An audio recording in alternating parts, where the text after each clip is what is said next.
예수님의 메시지를 듣고요. 또 예수님의 사역을 직접 눈으로 보고 또 예수님에 대한 궁금증을 가진 사람들이 최소한 8만 명 이상으로 추정될 때입니다. 엄청난 무리가요 예수님께 관심을 가졌습니다. 6월절이 되면요 그 예루살렘에 적어도 20만 명이 이제 방문을 하는데 그러니까 20만 명 중 대부분이 예수님에 대해서 이제 듣는 것입니다. 그러니까 비범한 행동, 들어보지 못한 가르침, 신체적으로 하자를 가진 사람들을 고치면서 위로하는 모습들, 전례하는 모습들이 그렇게 계속 나오기 때문입니다. 예수가 하루는 그의 제자들과 함께 갈릴리 호숫가에 나갈 때입니다. 여전히 많은 숫자의 무리들이 예수를 궁금해하면서 곁에 머물려고 했습니다. 그때 예수님은 배에 올라가시고 앉으시면서 파도 소리가 나는 그곳에서 그 위로 비유의 메시지를 던지시는 거죠. 마치 농부가 씨를 뿌리듯이 그분은 하나님의 말씀이라는 씨앗을 그들의 마음밭에 뿌리기 시작합니다. 오늘 이 메시지는요 하나님의 강력한 질문이 담겨져 있고 포기하지 않는 하나님의 은총을 증언하는 복음의 내용입니다. 우리는 이 비유를 통해서요 우리 자신을 정확하게 볼 수 있고 또 솔직하게 하나님께 인정하고 하나님께 내어드림으로써 기어이 좋은 열매를 맺고야 마시는 그 하나님의 놀라운 열심과 은혜를 발견케 하는 메시지입니다. 크게 세 가지를 놓고 여러분과 함께 나누도록 하겠습니다. 첫째로 이 본문에는요 씨앗의 완벽함과 그 씨앗을 뿌리는 자에 대해서 말하고 있습니다. 여러분 말씀에 보면 여러분의 성경 말씀에 보면 그 위에 소제목이 나와 있죠. 13장 위에 소제목이 뭐라고 되어 있죠? 씨 뿌리는 사람의 비유라고 써 있습니다. 정확한 제목입니다. 이 본문은요 우리가 이미 오래전부터 많이 들어왔던 내용이라 이 포커스와 이 포인트를 밭에 둘 때가 너무나도 많습니다. 그래서 많은 사람들이 이 내용을 볼 때 밭의 비유라고 많이 얘기는 하곤 합니다. 그러나 이 비유는 씨 뿌리는 자 농부의 비유입니다. 농부는요 그가 파종하는 씨앗이 아주 좋은 열매나 결과물을 낼 수 있기를 기대를 갖습니다. 당연합니다. 씨앗이 중요한 거예요. 아주 좋은 씨앗을 뿌리길 원해서 뿌려서 좋은 열매를 거두고자 합니다.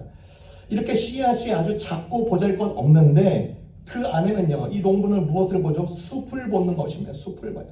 죽어 보이는 이 씨앗을 볼 때 생명이 담긴 거대한 숲으로 다가오는 것입니다.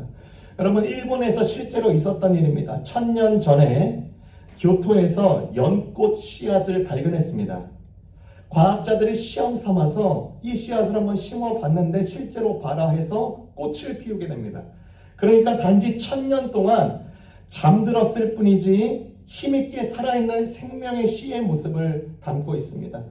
그런데 만약에 씨앗 자체에 문제가 있고요. 이 씨앗에 돌연변이 요소를 가지고 있고요. 이 씨앗에 나쁜 DNA를 가지고 있으면 얘기가 달라집니다. 파종하지 않는 게 훨씬 낫습니다.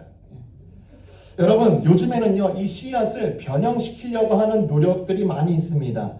인간이 조작된 결과를 추구하면서 돌연변이 씨앗을 만들어서요 유전자 조작 씨앗 많이 들어봤죠? GMO가 나오게 됩니다. 이러한 시도는요 반다바 시바 저자가 말했듯이 유전자 조작된 씨앗은 기업의 소유물로 전락하고 생태계와 모든 생명의 질서를 위협한다라고 책에 기록했습니다. 여러분 예전에요 한국에서 광우병 사태가 일어났을 때도요 사실 미친 소가 문제가 아니라 광인 미친 자들의 시도였음이 이 세상에 다 드러났습니다. 그러니까 유전자 혹은 씨를 조작하고 괴물로 만들어버리는 망측한 일들이 일어나고 있는 것이죠. 그래서 앞으로 씨앗이요 농부의 몫을 조른다는 전망도 나오고 있습니다.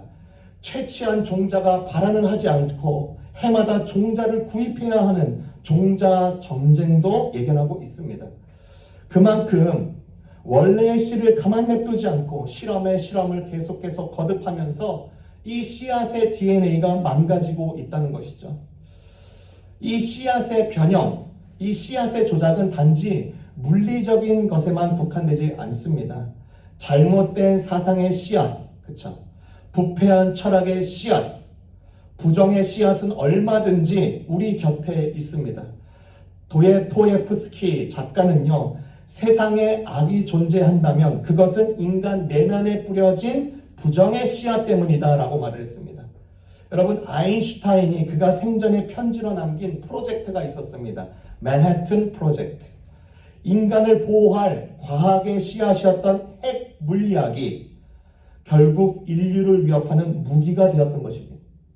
의도와 전혀 다른 방향으로 성장한 씨앗, 기술의 혁신의 씨앗이 아니라 파괴의 씨앗으로 자리 잡게 된 것이죠. 그러면 예수님께서 가진 씨앗은 무엇일까? 그것은 완벽한 씨앗일까? 예수님께서 가진 씨앗은 그분의 말씀입니다. 예수님께서 그가 가진 만약에 그 씨앗을 조작하고 망측한 파괴적인 일을 계획하여서 돌연변이 결과를 기대한다면 스스로 파종하기를 멈춰야 됩니다. 농부는요, 우리가 잘 알다시피 농부가 씨를 심을 때 나는 요번에 망치기 위해서 씨를 뿌려, 이런 사람 단 한 명도 없습니다. 좋은 열매, 사람을 이롭게 하는 결과물이 배출되기를, 결과물로 나오기를 기대합니다. 당연합니다. 예수님이 뿌리는 자, 씨 뿌리는 자, 즉 농부라면 더욱더 좋은 열매, 그쵸? 누구나 다 인정하고 기대하는 결과물을 더더욱 원할 것입니다. 그렇다면 그가 가진 씨앗에 대해서 절대로 장난칠 수 없는 거예요. 절대로 그 씨앗을 조작할 수 없는 것입니다. 변형할 수 없어요. 그분의 씨앗, 그분의 말씀은 어떤 오류도 없고 생명을 낳고 능력을 부어주고 구원을 할 뿐만 아니라 우리를 계속해서 변화시키는 씨앗인 것입니다. 완벽한 씨앗이에요. 이제 농부인 예수님은 고결하고 순결하고 정확하고 완전하고 순전한 이 오리지널한 씨앗을 땅에 뿌립니다. 이제 여기부터가 재밌습니다. 여러분, 농사를 지어본 분들도 잘 아시겠지만 비옥한 땅에서 농사 짓는 우리나라의 농부들과 오늘 이 배경의 농사법은 전혀 다릅니다. 우리나라 농사법은 씨를 뿌리기 전에 먼저 밭을 일구고 돌뿌리를 끌어내고 흙을 고른 다음에 골을 파서 씨를 뿌리고 흙을 얇게 덮죠.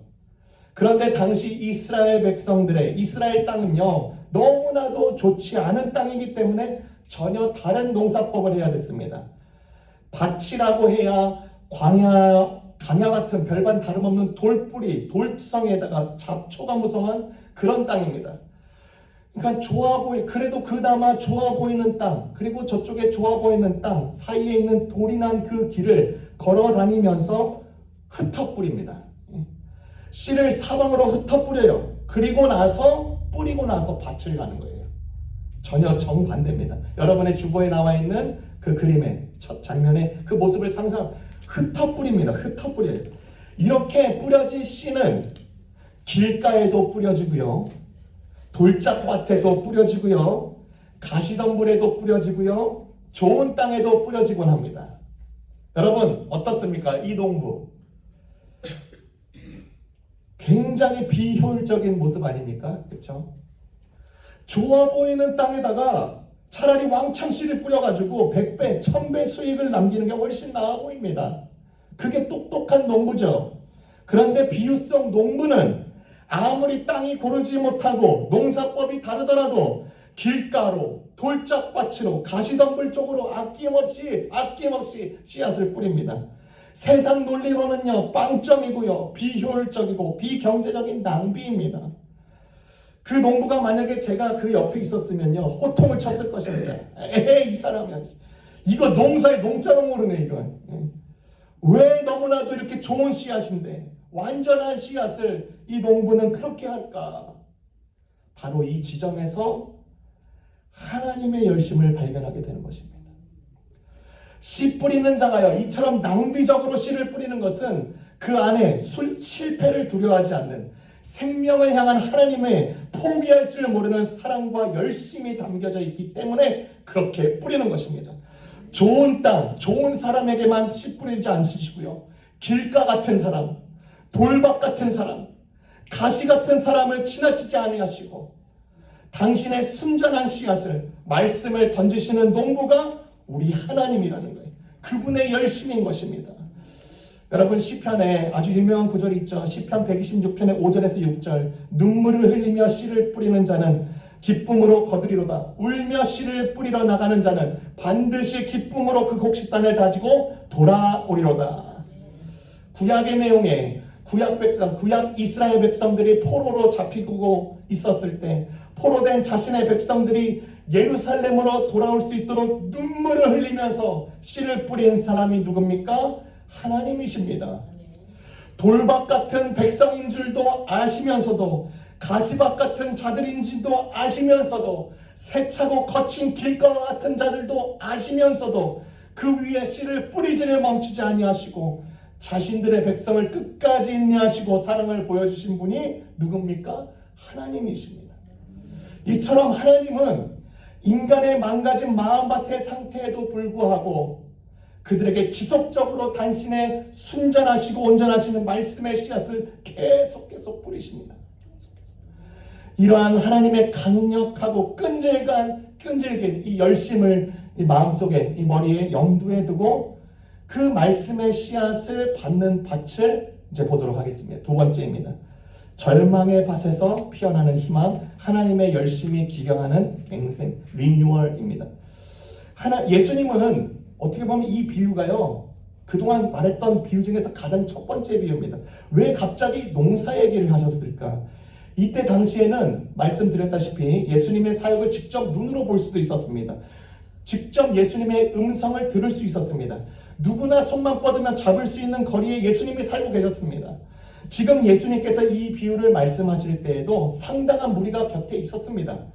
예수님은 농사 짓는 광경을 말씀하시면서 자신을 따라다니는 많은 사람들에게 자신의 사역을 정말로 이해시키기를 원했습니다. 즉 자신을 궁금해하고 호기심을 갖고 자기를 따라다니는 자들에게 이 비유를 단순히 알려주는 데 그치지 않고 그들 스스로를 바라보고 적극적인 결단을 촉구하도록 하기 위해서 이 비유를 사용하십니다. 왜 그리스도교가 그 그리스도에 대한 믿음이 많은 사람들에게 효과가 없을까? 의문하잖아요. 여전히 우리 현대인들도 왜 예수님의 복음과 그리스도교가 많은 사람들에게 효과가 없을까? 예수님은 순전한 말씀을 전하는데도 왜 그 결과는 왜 사람마다 왜 다르게 나타날까? 이 점을 설명하기 위해서 이 비유를 열어가십니다. 보았듯이 농부가요, 흩어뿌린 이 순전한 씨앗은 길가, 돌밭, 가시덤불, 좋은 땅에 떨어집니다. 첫 번째로 길가입니다. 예수님께서 뿌리신 이 길가, 순전한 이 말씀이 길가에 떨어졌다는 말은 적이 지켜보고 있다가 그가 다양한 방법을 통해서 마음으로부터 그 씨앗을 빼앗아가 버립니다. 사단은 우리의 마음에서 말씀을 빼앗아가 버리고 내보낼 다양한 방법을 찾고 있습니다. 간단한 방법 중에 하나가 우리가 해야 할 일 중 더 중요한 일에 그것이 있다고 믿게끔 합니다. 사단은. 여러분, C.S. 루이스가요, 스크루테이프의 편지의 책에서 한 사람의 이야기를 합니다.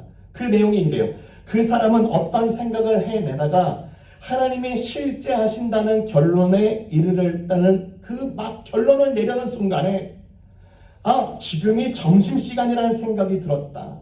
그러자 그는 더 이상 그 처음의 생각을 추구하지 않았다라고 썼습니다.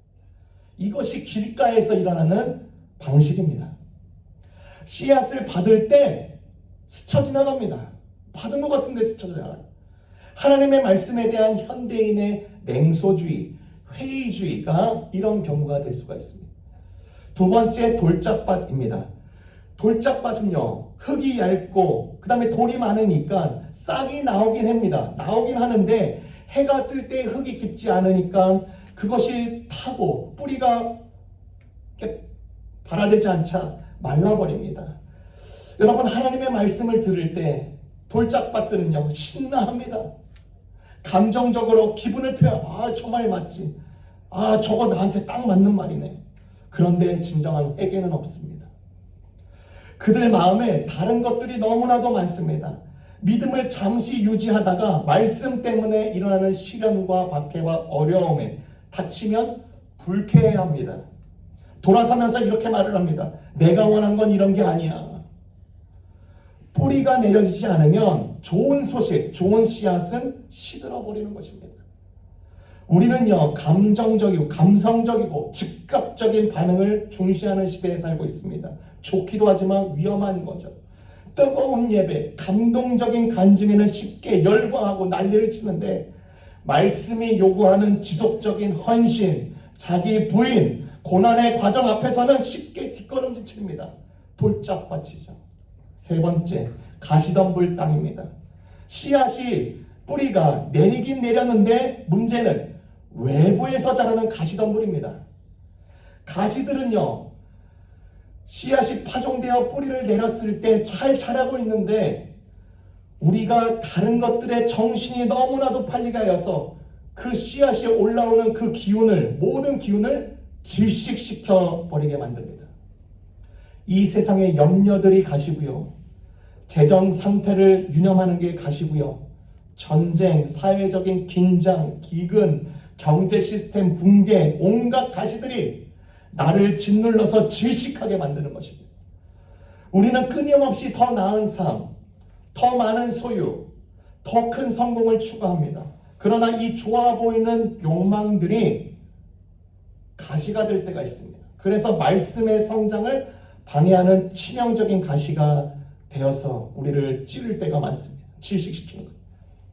하나님의 말씀을 기뻐하면서 말씀으로 인해서 환난과 핍박과 어려움과 갈등이 일어나는 건 당연한데 그것을 이겨낼 뿐만 아니라 재물의 유혹과 세상의 모든 염려의 손길을 뿌리칠 수 있어야 비로소 열매를 맺게 되는 것입니다. 여러분, 비생산적인 이 세 가지 땅 보았죠? 길가, 돌짝밭, 가시덤불밭. 여러분, 초대에 설명했듯이 예수님의 씨앗은 완전함에도 불구하고 그 씨앗이 좋은 땅에만 뿌려지지 않고 비생산적인 세 가지 땅, 길가, 돌짝밭, 가시덤불밭에서도 하나님은 뿌리십니다. 하나님의 열심이자 길가와 가시덤불밭과 돌짝밭 같은 인생도 포기하지 않으시는 그분의 신념입니다. 그러면 길가와 돌짝밭, 가시덤불밭과 같은 인생에 이 뿌려진 씨앗이 무슨 기대를 가질 수 있을까? 길가와 돌짝밭, 가시덤불밭 이런 밭들에서 열매를 맺을 수 있는 밭이 될 수 있을까 의문할 수 있습니다. 그렇죠? 여러분, 방송인 조혜련 씨 잘 아시죠? 그분의 간증 내용이 이렇게 여러 매체에 나옵니다. 저도 오래전에 이렇게 봤는데 최근에 또 보게 됐습니다. 제가 이제 이 조혜련 씨의 간증을 좀 내용을 나누려고 좀 길지만 양해 부탁드립니다. 이 어릴 적 이 부모님이, 조혜련 씨의 부모님이 딸 낳습니다. 다섯째는 이제 아들을 낳아야 되는데 조혜련 씨가 낳은 겁니다. 쓸모없는 다섯째 딸로 태어납니다. 엄마는 또 딸이면서 그 아이를 거꾸로 뒤집어 놨습니다. 죽으라는 거죠. 그녀의 집안은 남녀 호랑개교입니다. 일본의 불교 한 종파를 굉장히 오랫동안 그 친척이며 그 가족이며 다 섬겼습니다. 자신은 쓸모없이 태어난 인생인데 어떻게든 서바이벌 모드로 인생을 열심히 살기로 결심을 하죠. 자기 존재를 증명하기 위해서 온갖 노력을 다합니다. 연예계 활동을 하면 할수록 자연스럽게 상대적인 비교가 되지 않습니까? 인기 비교가 되지 않습니까? 그러니까 그 눌린 삶을 삽니다. 박미선 씨나 김숙 씨와도 이렇게 비교를 당하면서 자존심도 무너지고 우울증까지도 오기 시작하는 것이죠. 그럴수록 자신이 믿는 남녀 호랑개교를 더욱더 믿는 데에 심취하고 뭐 하는 게 없대요. 그냥 계속 이렇게 빌면서 그것만 말해. 더욱더 빌었대요. 더욱더 빌고. 그리고 자신이 더욱더 개발하고 연예계에서 살아남아야겠다. 이 일념 하나뿐이었답니다. 일본 진출을 하기 위해서, 일본 붐이 드니까 일본 진출하기 위해서 언어도 열심히 공부합니다. 5년 이상 일본에서도 활동할 정도로 정신없는 삶을 살죠. 그러는 와중에 이혼의 큰 아픔을 겪습니다. 앞날이 캄캄하고 절망이 그녀의 삶이 완전히 이제 질식시켜버리는 거죠. 그때 한 동료 선배에게 전화가 옵니다. 이성미 씨입니다. 이성미 씨가 이 조혜련 씨에게 밥을 먹자고 밥을 먹고 이제 이야기를 하고 있는데 조혜련 씨에게 이런 말을 하죠. 너 나랑 교회 가지 않을래? 벌써 이 이야기를 듣자마자 조혜련 씨가 알러지 반응이 일어납니다. 이 언니 괜히 밥 먹자고 한 게 아니네. 아 싫어 교회 멀잖아 이렇게 했습니다. 근데 아니야 이성미 집사님 아니야 여기 교회 바로 옆이야. 그러니까 동부 이천동 온누리교회 연예인교회 옆에서 바로 옆에서 밥을 먹는 장소로 정했고 그 끝나자마자 교회 타임 맞춰서 데리고 가려고 이성미 씨가 머리를 쓴 겁니다. 그러니까 핑계를 댈 수 없어서 이성미 씨 언니 따라갔는데 그날따라 교회에서 이단 세미나를 하고 있는 거예요. 신천지, 통일교, 문이즘, 뭐 별의별 그 다음에 남녀 호랑개교 갖가지 이단들과 그 이단과 관련된 연예인들을 막 소개하는 거예요. 그런데 자신이 믿고 있는 남녀 호랑개교를 설명하면서 대표 연예인 조혜련 이렇게 언급하고 있는 거예요. 모임이 끝나갈 때쯤에 이성미 씨가 잠깐 앞으로 나와서 자기도 좀 약간 어쩔 줄 몰라 하는 거예요. 그 이단 세미나 할 줄 몰랐나 봐요. 그 자기 데리고 왔는데 저 여러분 오늘 사실 조혜련 씨가 이 자리에 왔어요. 앞에 잠깐 나올 수 있나요? 이렇게 부르는데 그 얘기를 듣자마자 너무나도 쑥스럽고 혼란스러워서 앞으로 나오면서 쪽문으로 도망간 것입니다. 그리고 있는 그 자리에서 이성미 씨의 연락처를 지웁니다. 예수에 대한 신앙에 대해서 그저 스쳐 지나가는 마음이 철저한 길가의 마음입니다. 그리고 나서 자신의 커리어를 계속 쌓기 위해서 중국어를 열심히 공부해서 이분은 뭔가 하면 하는 사람이에요. 성격이 너무 너무 대단한 거예요. 열심히 공부해서 자격증 따고 일본 진출을 하기 위해서 방문하는 시간을 갖죠. 자신의 성공, 어떻게든 살아남겠다는 성공의식, 염려와 가시들은 늘 그녀를 짓눌렀고 질식하게끔 만들었습니다. 가시덤불밭이었습니다. 조혜련 씨가 이제 어느 중국의 한식당에 갔는데 거기에서 자신의 현재 남편을 기적처럼 만나게 됩니다. 한참 연애를 이어가는 중에 그 남편이 이런 말을 합니다. 혜련아, 너 혹시 하나님에 대해서 알아? 조혜련 씨는 벌써 얼굴이 굳어지는 거예요. 올 게 왔구나 싶은 겁니다. 그럼 하나님 알지. 다 하나로 통하잖아. 불교를 믿던 이슬람을 믿던 남녀 호랑개교를 믿던 기독교를 믿던 다 마찬가지잖아. 그 이야기를 듣고 있던 그 남편이 무슨 소리냐고 그렇지 않다고 호통을 치면서 이제 뭔가를 이렇게 설명을 하는 것입니다.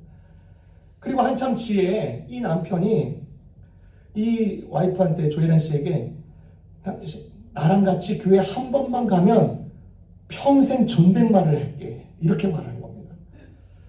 근데 그 제안을 덜썩 물어버려요. 존댓말이 듣고 싶었나 봐요. 그래서 교회를 갔습니다. 용인 수지교회입니다. 그리고 거기서 찬양이 울려 퍼지는데 그때 찬송이 하나님의 은혜로 하나님의 은혜로 이 쓸데없는 자. 여기서 조혜련 씨 마음이 무너집니다. 자신은 태어날 출생부터 쓸데없는 자로 태어나지 않았습니까? 그런데 이 하나님은 내 모든 형편을 아시고 돌봐주시는 찬송에 눈물이 나기 시작하는 거예요.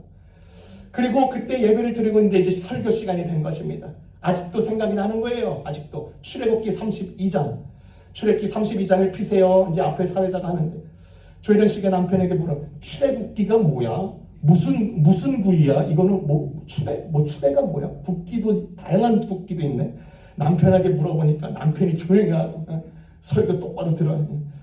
출애굽기 32장 여러분 잘 알죠? 모세가 십계명을 받기 위해서 시내산에 올라갔을 때 이스라엘 백성들은 그 밑에서 금으로 모아서 금송아지를 만들면서 우상 숭배를 하고 있는 장면입니다. 꼭 자기가 44년간 섬겨왔던 남녀 호랑개교를 말하는 것 같던 거예요. 그리고 예배를 마치고 돌아가는데 남편이 그렇게 물어봅니다. 다음 주에는 안 올 것이? 그런데 이 조혜련 씨가 이렇게 말해요. 아니 또 갈 건데? 이러는 거예요. 조혜련 씨는 이 출애굽기 32장 그 다음의 내용이 너무나도 궁금하더래요. 매주 그 강해 설교를 다음 장 하니까 궁금해서 나 가고 싶다는 거예요. 그렇게 12주 12번을 갑니다. 그런 다음에 남편은 이 조혜련 씨에게 이렇게 말을 합니다. 너가 이제 예배도 꾸준히 드리고 있으니까 우리 영접 기도하자. 난 어떻게 하는지 몰라. 그리고 잘 믿을 것 같았는데 자기가 열심히 이제 다니고 있는데 입이 안 떨어지는 거예요. 입이 안 떨어지는 거예요. 그래서 남편이 요한복음 3장 16절 하나님이 세상을 이처럼 사랑하사 독생자를 주셨으니 이는 저를 멸망치 않고 영생을 주려 하심이니라. 하나님이 너의 생명을 영생을 보장하는 분이야. 그러면서 허그를 해줬는데 이 조혜련 씨가 말이 안 떨어지는데 예수님 저는 아직 당신을 잘 몰라요. 그러나 믿고 싶어요. 이렇게 하면서 둘이 허그를 하는 거예요. 그때 자기가 따랐던 44년간의 우상숭배, 남녀호랑개교의 모든 짐과 성공에 따른 그 모든 목마름, 집착의 짐이 어깨에서부터 확 떨어지는 느낌이 들었대요. 그 일이 나고 가장 먼저 생각난 것 이성미 씨입니다. 이성미 씨. 연락처를 지웠는데 곰곰이 막 생각하고 뭐였지 번호가 생각이 나서 문자를 보냅니다. 언니 나 혜련이야. 나 예수님 믿어. 교회도 등록했어. 이렇게 보냅니다. 이성미 씨가 문자가 옵니다. 어머 혜련아 느낌표 70개. 그래 전화를 거니까 둘 다 울기 시작해요. 혜련아 너 예수 믿어? 언니 나 예수 믿어. 너 내 기도 수첩에서 뺄 뻔했잖아. 이성미 씨가 항상 기도 수첩에 연예인들 굉장히 많아요. 항상 기도했습니다. 너 내 기도 수첩에서 뺄 뻔했잖아.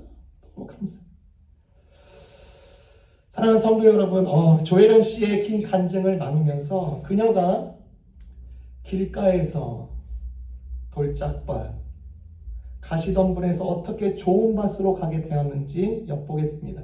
하나님은요, 길가밭에도 그분의 씨앗을 뿌리시고 돌짝밭에도 가시덤불밭에도 뿌리세요. 그리고 그 딱딱한 땅을 당신의 밭으로 기경하시고 갈아엎으셔서 귀엽고 좋은 밭으로 만들어 가십니다. 이 조혜련 씨가요, 지금은요, 방송에서도요, 성경 말씀도 나누고 아주 재밌게 너무나도 잘하고 있습니다. 책을 쓰고요, 또 결혼식에 아나까나 이렇게 연예인들 이렇게 춤추면서 막 하는 그냥 그거 하는 거 아닙니다. 반드시 약속을 걸고 해요. 너 나랑 교회 한번 가는 조건으로 내가 이거 해줄게.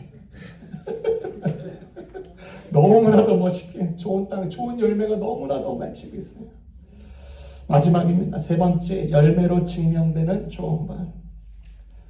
마지막으로 예수님은 이 씨앗이 좋은 땅에 떨어져서 어떤 사람은 30배, 60배, 100배의 결실을 맺는다고 말씀하시죠. 우리 말씀 8절을 보겠습니다.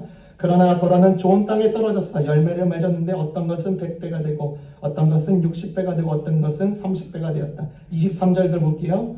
23절. 그런데 좋은 땅에 뿌린 씨는 말씀을 듣고 깨닫는 사람을 두고 하는 말인데 이 사람이야말로 열매를 맺되 100배 혹은 60배 혹은 30배의 결실을 낸다. 우리가 나눴듯이 이 좋은 땅이 처음부터 완벽한 땅이 아닌 것입니다. 오히려 하나님께서 그분의 열심으로 밭을 갈아주시고 그 위에 말씀의 씨앗을 심으신 결과입니다. 오늘 이 비유는요, 단순히 나 좋은 땅 되고 싶어, 좋은 밭 되기 프로젝트를 말하는 게 아닙니다. 여러분, 우리 다 해봤잖아요. 내가 끊임없이 좋은 밭 되려고 시도하면요, 하면 할수록 비참한 모습만 보입니다. 오히려 위선적이 되고 자기 정죄의 덫에 걸릴 기회가 많습니다. 혹은 누구 땅이 어떤 땅인가, 누구 땅이 어떤 땅인가, 누구 땅이 어떤 땅, 토양조사하는 검사자가 되거나 혹은 내가 다른 사람 땅보다 더 낫지 하면서 자기 기만으로 빠지기도 합니다. 절대로 내가 내 스스로 좋은 밭이 되는 게 아닙니다. 인간은요, 각성을 통해서 열심으로 의지로 결코 좋은 밭이 되는 게 아닙니다. 여러분, 돌 깨겠다는 결심이 없어서 안 깬 게 아니에요. 이 생의 염려, 죄락과 향락을 버리고자 다짐하고 각성하지 않아서 이 꼴로 사는 게 아닙니다. 결심으로 안 돼요. 가겠죠, 하루 이틀. 스스로 힘으로 절대 안 됩니다. 결코 인간의 각성과 의지로 조언받는 게 아닙니다. 이 지점에서 필요한 게 무엇이냐? 예수님께 나와서 자신의 연약함과 무능함을 정직하게 인정하는 것입니다. 존 뉴턴이라는 사람이 노예 무역에서 아주 연루된 극악무도한 악인 중에 악인이었습니다. 그의 마음은요, 죄악으로 꽉 찼고 욕망으로 가시덤불로 가득 차여서 말씀이 뿌리 내릴 수 없는 가시밭이었습니다. 그런데 항해 중에 죽음의 위기를 모면하는데 그를 찾아오신 하나님의 끈질긴 은혜와 열심을 경험하고 나서 회심하게 되죠. 그는요, 당장의 노예 무역을 단절하고 오히려 그 노예 제도를 폐지하기 위해서 노력을 합니다. 싸웁니다. 그의 삶에서 그의 인간의 노력으로 결코 제거할 수 없었던 이 가시를 하나님의 열심, 하나님의 감의 기경으로 인해서 변화된 삶을 살아가게 됩니다. 그리고 그의 인생 여정을 찬송가로 남깁니다. 나 같은 죄인 살리신 그 은혜의 놀라워, 잃었던 생명 찾았고 영생을 광명을 얻었네. 여러분, 우리는요, 하루에도 물을 많이 마십니다. 그렇죠? 그런데 물을 마시는데 물 한 방울도 만들어낼 수 있는 재능이나 능력이 우리 인간에게 없어요. 물 한 방울도 못 만듭니다. 물이 있는 곳에 가야만 그 물을 얻을 수 있는 것입니다. 그래서 C.S. 루이스의 말이 너무나도 많습니다. 너 따뜻해지고 싶으면 불 근처에 서야 되고 젖고 싶으면 물속에 들어가야 한다. 기쁨과 능력과 평화와 영생을 원하면 그런 것들을 가지고 있는 것에 가까이 가야 그 안에 들어가야 된다.